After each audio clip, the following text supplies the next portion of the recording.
You have non-return valve here. That's the suction line to the pump, and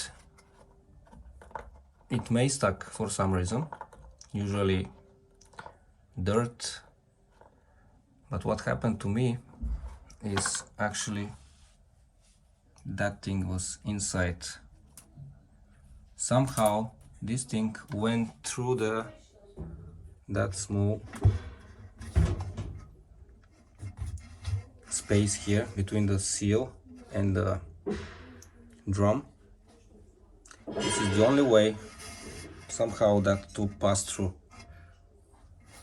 I suppose during spinning.